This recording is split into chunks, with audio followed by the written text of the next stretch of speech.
Angelina Jolie entered the world on June 4, 1975 in Los Angeles, a city where stars are born and sometimes broken. She didn't have to look far for her introduction to show business. Her father, Jon Voight, was already a fixture in Hollywood, having earned an Academy Award and critical acclaim for his roles in films like Midnight Cowboy and Coming Home. In 1971, Voight married the striking and soft-spoken actress Marceline Bertrand. She was just 19 at the time, 12 years his junior, and full of dreams that were eventually overshadowed by her husband's rising fame and crumbling fidelity. Their first child, James Haven, arrived in 1973. 2 years later, Angelina Jolie Voight was born. Her middle name, Jolie, which means pretty in French, wasn't just decorative. It turned out to be perfectly fitting. From a young age, Angelina was noticed for her ethereal beauty. The same could be said for her brother, whose middle name Haven implied safety and calm. The siblings were, quite literally, named like characters out of a storybook.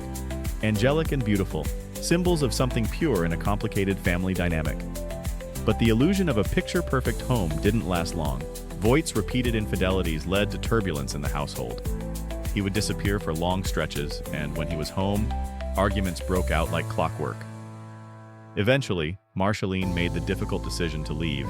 With her 2 young children in tow, she moved across the country to New York City, hoping to escape the emotional wreckage of the marriage. By 1978, the divorce was final. Although Voight remained a high-profile actor, he played only a marginal role in Angelina's upbringing, showing up sporadically and often at a distance. Growing up without a consistent father figure affected Angelina in ways that were both visible and deep-rooted. Sensitive and emotionally intense, she became increasingly withdrawn during childhood.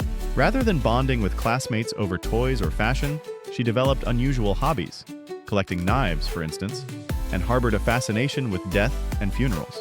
At one point, she even declared she wanted to run a funeral parlor when she grew up. Her early imagination wasn't dark for the sake of rebellion. It reflected the inner world of a girl struggling to make sense of abandonment and emotional chaos. At age 11, the family returned to Los Angeles. Jolie was enrolled in the Lee Strasberg Theater Institute, a prestigious acting school where raw emotion was channeled into performance. She trained intensely, sometimes crying through scenes or diving headfirst into roles far beyond her years. Simultaneously, she attended Beverly Hills High School, a place filled with children of celebrities, models, and executives. It wasn't the easiest environment for a teenager with a darker streak and a penchant for black clothing.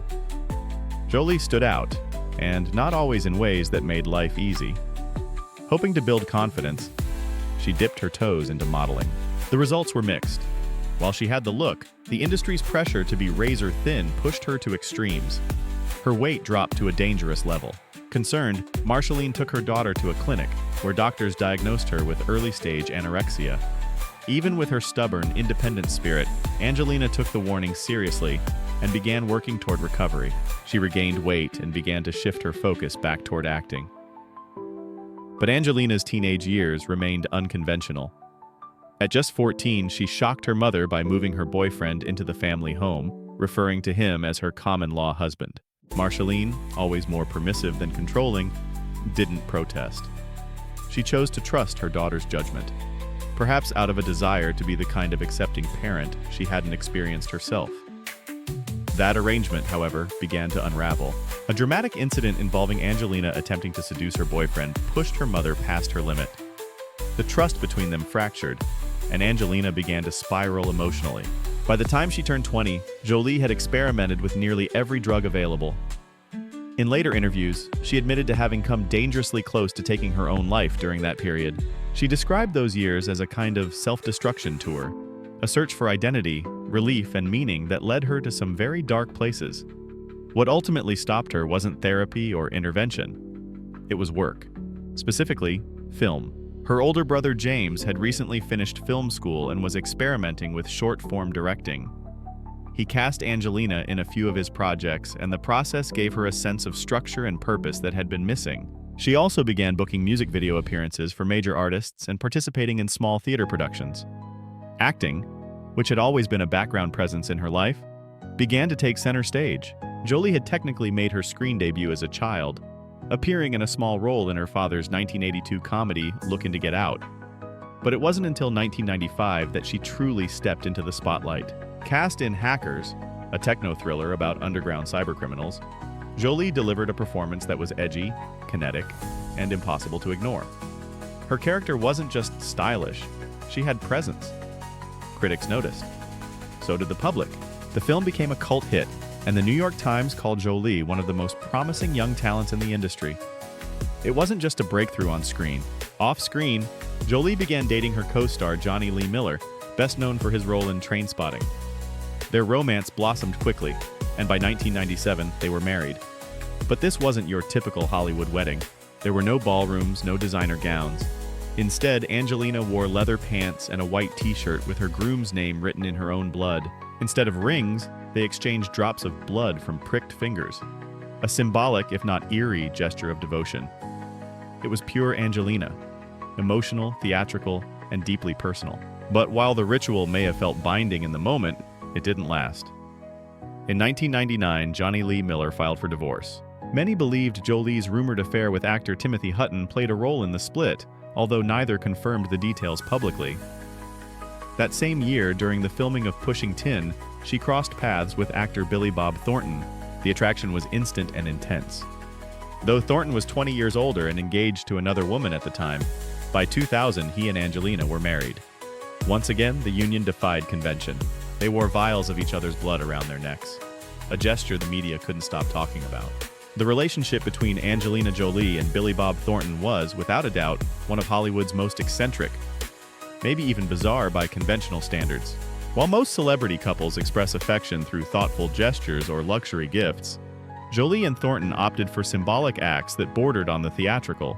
They famously tattooed each other's names on their bodies and, more notoriously, wore small vials of each other's blood around their necks, encased in tiny glass pendants. At the time, it was hard to tell whether this was an art piece, a romantic gesture, or both.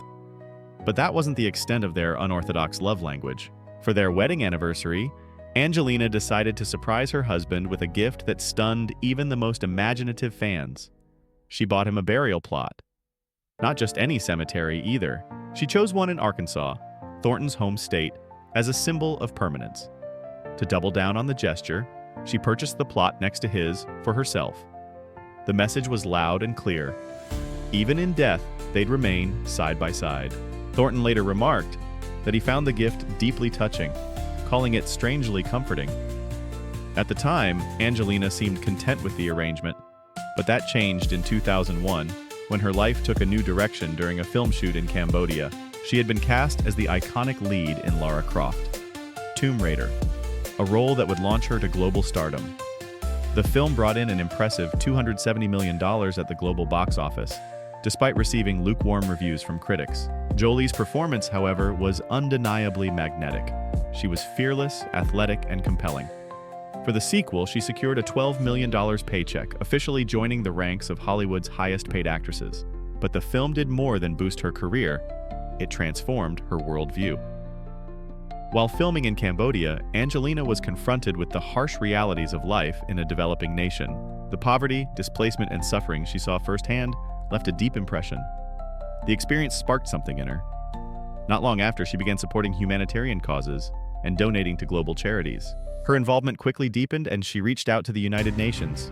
Within the same year, she was appointed as a UNHCR Goodwill Ambassador, a role she would later grow into with passion and commitment.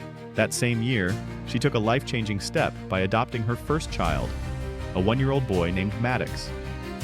Originally named Rath Vibol, Maddox was living in a Cambodian orphanage when Angelina brought him home.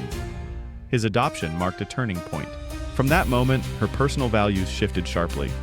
She embraced motherhood, purpose-driven work, and social responsibility, paths that Thornton didn't share. He reportedly felt little connection to the child, and her humanitarian efforts left him unmoved. The emotional distance between them grew. By May 2003, their marriage had run its course. Jolie filed for divorce and immersed herself completely in her new life.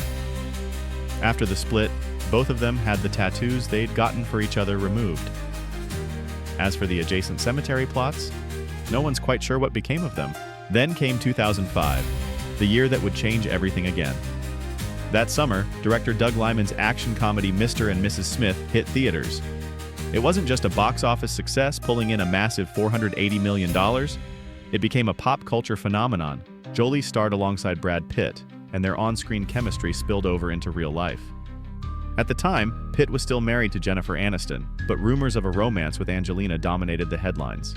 After Pitt and Aniston's highly publicized divorce, the new couple stopped hiding. They were photographed traveling together, raising Jolie's children, and building a life. The press quickly dubbed them Brangelina, cementing their place as one of the most watched power couples in the world. With Pitt by her side, Angelina's career continued to soar. Her asking prices skyrocketed, with $20 million becoming the standard for her roles. Studios lined up to work with her, recognizing not just her talent, but her global star power. In mid-2005, Jolie and Pitt took another meaningful step.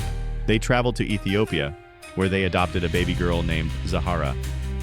The adoption, though beautiful in intent, stirred controversy. Jolie had initially claimed that Zahara's mother had died of AIDS and that the child was an orphan, but reports soon surfaced that Zahara's birth mother was, in fact, alive. The woman accused the adoption agency of deception and claimed she had been misled. Later, she clarified that she had given up her daughter willingly because she lacked the means to care for her.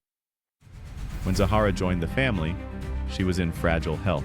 Angelina revealed that the child was suffering from severe dehydration and malnutrition, requiring immediate treatment and ongoing care. Still, the actress remained committed.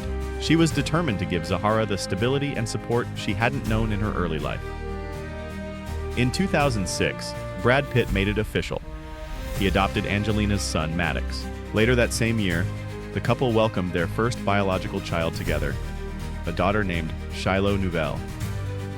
The media frenzy around the birth was unprecedented.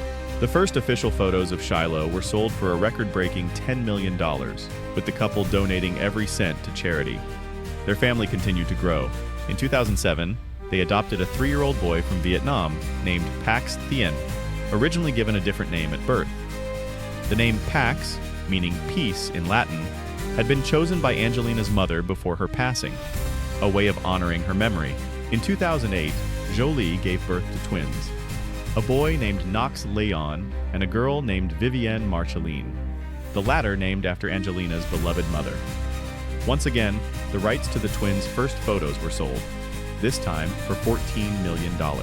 Some of the proceeds were donated to children's charities, while a significant portion went to rebuilding homes in New Orleans following the devastation of Hurricane Katrina. By 2012, Angelina and Brad decided to formalize their relationship, not for publicity, but at the request of their children. The wedding was held in August at their estate in France, Chateau Miraval, in a private, family-focused ceremony. The children participated in everything, from writing the vows to decorating the veil. By the time fall arrived in 2016, the cracks beneath Hollywood's most captivating love story could no longer be hidden. The headlines came quickly, and they came loud. Brangelina was over. After more than a decade together, 6 children, and the kind of cinematic love story that had captivated the world, Angelina Jolie filed for divorce from Brad Pitt. The news landed like a bombshell. But this wasn't a clean split. It came with a storm of allegations and legal fallout. Jolie's filing wasn't just about incompatibility. It included allegations that Pitt had become physically and verbally aggressive during a confrontation with their teenage son Maddox while the family was flying on a private jet. Though Pitt was never charged with a crime and later cleared by both the FBI and Child Services, the incident became the flashpoint that unraveled everything. Pitt later admitted in interviews that his alcohol abuse had spiraled out of control and was a major contributor to the family's breakdown. He described himself as emotionally absent and acknowledged he had relied on alcohol to numb deeper issues. It was a rare moment of self-reckoning from the actor and a glimpse into the hidden struggles behind the glamour.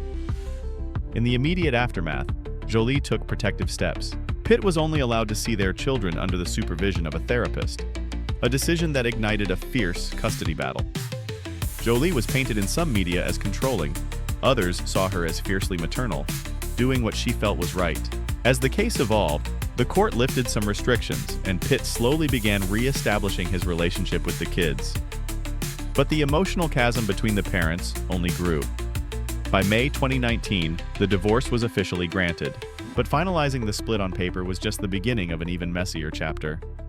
Together, the couple had built an empire, a financial fortress estimated to be worth more than $700 million, and dismantling it would become one of the most complex celebrity separations of the decade. The assets were staggeringly diverse, luxury real estate in multiple countries, high-end artwork, rare vintage motorcycles, private collections of couture clothing and fine jewelry, and a thriving wine business. Lawyers, accountants, estate planners, and investment advisors were drawn into the process, all working to divide a life that had once been so tightly woven together. The media dubbed it a billionaire's chess game in real time. Nowhere was the dispute more intense than over Chateau Miraval, their French estate. Located in the serene region of Provence, the 1,000-acre property wasn't just a residence. It was a winery, a sanctuary, and the site of their 2014 wedding. Purchased for $60 million from American vintner Tom Bove, the estate had since tripled in value, due largely to the global success of their Miraval rose wine. Pitt wanted to sell his share and sever ties. Jolie disagreed. She saw the estate as a long-term investment, a sustainable source of income, and a legacy for their children. She offered to buy him out. He refused. The result? Ongoing lawsuits that, as of 2025, are still not fully resolved. Jolie has publicly claimed she tried to reach a resolution amicably. Pitt argues she acted unilaterally by selling her stake to a third party without his consent. What was once a romantic dream now sits at the center of a cold business war. Jolie, who estimated her personal contributions to the family fortune at $300 million, has maintained a quieter public stance than Pitt. He claimed his earnings were closer to $450 million, thanks to his prolific acting and producing career. The numbers vary depending on who you ask, but there's no doubt the stakes are high. Despite her ability to buy nearly anything she wants, Jolie's lifestyle remains surprisingly restrained. She doesn't flaunt exotic supercars or take extravagant vacations for show. Her taste leans toward the practical and understated, especially when it comes to her vehicles. She's often seen driving a 2018 Cadillac Escalade, a full-size SUV that's as much about family utility as it is about luxury. Priced at roughly $120,000, the vehicle is her default choice for premieres, school drop-offs, and humanitarian events. She also owns a Ford Expedition, another high-end SUV with a more reserved profile, which she uses for formal functions and overseas charity engagements. With a top-tier model costing around $80,000, the Expedition mirrors her image: reliable, grounded, and rarely seeking attention. Compared to other stars with 20-car garages, Jolie's modest fleet is almost symbolic. She doesn't drive for status, she drives for purpose. Her career, however, has not slowed entirely. Despite pulling back from Hollywood to focus on personal matters, she continues to command top-tier salaries. Today, she earns between $15 million and $25 million per film. In 2019, she reprised her role in Maleficent, Mistress of Evil, the sequel to Disney's dark fantasy hit. Her paycheck? A commanding $25 million, up $10 million from the original film. The premiere was a family affair, with all 6 of her children at her side, standing proudly in support of their mother. Angelina's home base is a $25 million estate in Los Feliz, a quiet, exclusive neighborhood tucked into the hills of Los Angeles. Spanning over 7,000 square feet, the mansion boasts 6 bedrooms, 10 bathrooms, a formal dining room, a private library, a guest house, a tea house, a gym, and an outdoor pool. The property offers sweeping views of the LA skyline, a peaceful contrast to the stormy headlines that often follow her. She also owns a serene, eco-conscious retreat in Cambodia, the country where her son Maddox was born and where her global humanitarian journey began. Hidden deep in the forest, the home is built in traditional Southeast Asian style with natural wood interiors, open-air spaces, and handcrafted furnishings. A portrait of a Cambodian woman dominates the living room, while a vintage record player hums softly in the corner. In 2019, Jolie filmed a perfume campaign for Guerlain on the property, blending her brand image with her environmental values. Additional homes in Los Angeles and Italy round out her real estate portfolio. But even as she enjoys the privileges of wealth, the emotional costs have been steep. Jolie has been open about seeking therapy to cope with the stress of divorce, motherhood, and public scrutiny. Her physical appearance also changed during this period. She lost significant weight, prompting concern from both fans and friends. Parenting has brought its own challenges. In 2014, her daughter Shiloh made headlines after revealing that she identified as male and wished to go by the name John. Jolie supported her child publicly and privately, emphasizing that her home is a space where self-expression is not only allowed, but encouraged. In 2019, more drama followed when reports surfaced that Maddox was considering legal action to gain custody of his younger siblings, though the rumors were never confirmed in court. In response to the turmoil, Angelina made a deliberate decision. She would step back from the spotlight and devote herself to raising her children. She reduced her filming schedule, increased her involvement in their education, and became even more hands-on in their lives. Her days became less about red carpets and more about homework, family dinners, and therapy sessions. To the outside world, she remained composed, sometimes guarded, always dignified. But behind closed doors, Jolie was redefining herself yet again. No longer the wild child of tabloid lore, no longer just the glamorous movie star or the face of humanitarian causes. She was becoming something else entirely. A woman rebuilding, reshaping, and reclaiming her life, brick by brick, day by day. Subscribe to Money and Fame, because every fortune has a hidden story, and every empire begins with one decision no one else can see. Which celebrity's financial story should we tell next? Write it in the comments. Thank you and see you soon.